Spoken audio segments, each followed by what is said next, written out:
A negative feedback loop is trying to achieve homeostasis. Let's take a look at body temperature. At the beginning of the loop, there's an input. The person is out of homeostasis, in this case, too hot. This input goes to the brain, and the brain sends another signal. In response to the stimulus, the body does an action that will bring it closer to homeostasis. No matter what the input is, the system will try to go back to homeostasis. Different inputs need different responses. The way the brain processes input to send out signals has to do with the hypothalamus and the pituitary gland. However, we don't have to worry about the way these interact. There are actually two cycles that make up the menstrual cycle, the uterine cycle and the ovarian cycle. However, we don't have to worry about the separation between these two cycles. At the beginning of the menstrual cycle, the body starts out of homeostasis. Low estrogen and progesterone make the brain send follicle-stimulating hormone throughout the body. Follicle-stimulating hormone signals ovaries to mature follicles that contain an egg. As they mature, the follicles produce estrogen. The estrogen from the follicles travels to the uterus and the brain. Because of the estrogen, the lining of the uterus will start to thicken. The brain will stop the production of follicle-stimulating hormone and release lots of luteinizing hormone. At the ovaries, the luteinizing hormone will tell one follicle to burst, releasing an egg to travel to the uterus. This means the person can now get pregnant. The burst follicle will produce progesterone that will travel to the brain. The progesterone will suppress the production of follicle-stimulating hormone and luteinizing hormone, stopping more follicles from maturing. This is a temporary homeostasis, so no more signaling for now. If the person does not get pregnant, the burst follicle will break down and stop the production of progesterone. Without progesterone, the lining of the uterus will break down and release later during menstruation, and the cycle will restart. However, if the person does get pregnant, there will be elevated levels of progesterone and estrogen throughout the pregnancy, and there will be a longer-term homeostasis. Mimicking pregnancy, birth control releases artificial estrogen and proestrogen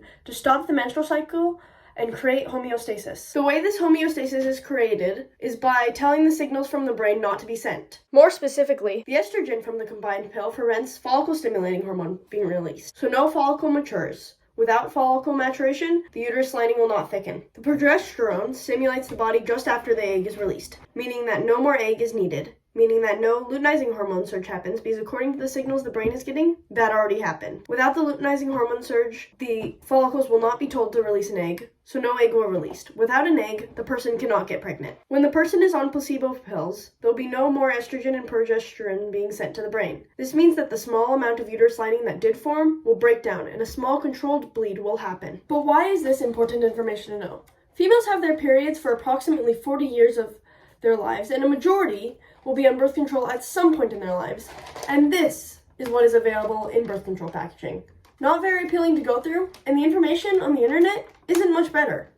As women, we should have the ability to have accessible information on our bodies, to understand birth control pills and how they work, and the medical benefits and side effects. This is a small amount of information on the female body and contraception, and there's so much more to learn and work towards putting into a more accessible format.